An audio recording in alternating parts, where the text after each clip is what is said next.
అమ్మా భవానీ లోకాల నేలే ఓంకార రూపమమ్మా, తల్లి నీ మహిమల్ని చూపవమ్మా.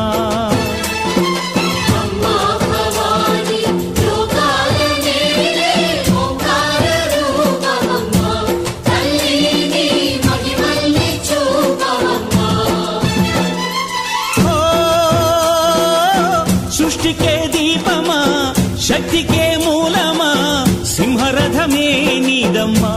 అమ్మ దుర్గమ్మ భక్తులను దీవించుమా.